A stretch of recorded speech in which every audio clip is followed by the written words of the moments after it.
देवगड येथे किसनगिरी बाबांच्या पुण्यतिथीनिमित्त आयोजित महाविष्णू यागाची सांगता।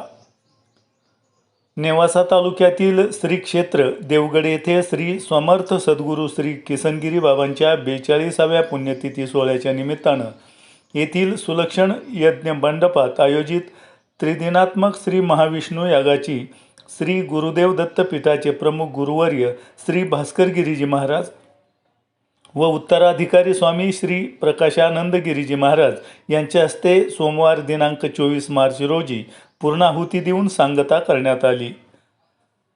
श्री क्षेत्र देवगड येथे किसनगिरी बाबा यांच्या पुण्यतिथीच्या निमित्तानं त्रिदिनात्मक श्री विष्णू यागाचं आयोजन करण्यात आलं होतं। यावेळी नेवासा तालुक्यातील करजगाव येथील उमाकांत कंक व सौ जयश्रीताई कंक या दाम्पत्याच्या हस्ते वेदमंत्रांच्या जयघोषात अंगभूत पुण्यवाहाच्या वाचन, मातृका पूजन, नांदे श्राद्ध, वास्तुयोगिनी, क्षेत्रपाल श्री भैरव मंडल, सर्वतोभद्र मंडल, नवग्रह मंडल आदी देवदेवतेचे पूजन, अर्चन, हवन विधिवत पद्धतीनं पार पडलं। 3 दिवस चाललेल्या विष्णू यागाची सांगता गुरुवर्य भास्कर गिरीजी महाराज व स्वामी प्रकाशानंद गिरीजी महाराजांच्या हस्ते भगवान दत्तात्रय श्री समर्थ सद्गुरू किसनगिरी बाबा यांच्या प्रतिमेचं पूजन करण्यात येऊन होमकुंडात श्रीफळ अर्पण करून पूर्णाहुती देऊन सांगता करण्यात आली। 3 दिवस चाललेल्या विष्णू याग पूजेचं पौरोहित्य प्रवारा संगम येथील आचार्य शरद गुरु काटकर, भेंडे येथील आचार्य वेदशास्त्र संपन्न गणेश देवा कुलकर्णी, हेमंत गुरु कुलकर्णी, स्वप्नील गुरु पिंपळकर, केदार गुरुजी, भूषण गुरु या ब्रह्मवृंद मंडळींनी केलं। यावेळी गुरुवर्य बाबाजींसह स्वामी व ब्रह्मवृंद मंडळीचे संतपूजन यागाचे यजमान उमाकांत कंक व सौ जयश्रीताई कंक यांच्या हस्ते करण्यात आलं।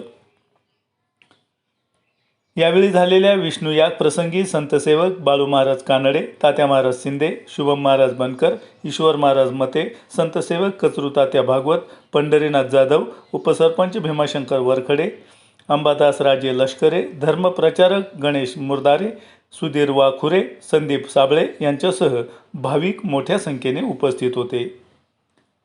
आपण पाहतात इंडिया सुपर न्यूज मराठी। आमचे नेवासा प्रतिनिधी सुधीर चव्हाणांसह कॅमेरामॅन शिवा राजगिरे बरोबर मुनीर सय्यद।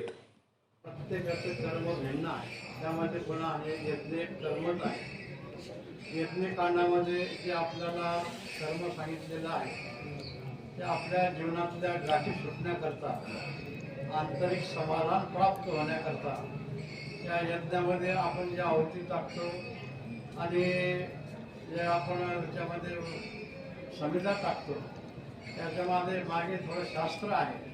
कुठल्याही झाडाच्या फांद्या चालत नाही, त्याला समिधा म्हणतो। याच्यामुळं वैज्ञानिक शुद्ध विचार जर केला तर हा सर्व अतिशय विचाराचा भाग आहे।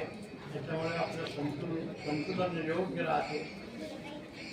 त्याचप्रमाणे पाऊस पडण्याकरता आणि समाजाला सुख देण्याकरता पूर्वी त्रेतायुगामध्ये यज्ञाला जास्ती महत्त्व आपल्याला कल्पना आहे। रामकथा आपण नेहमी ऐकतो।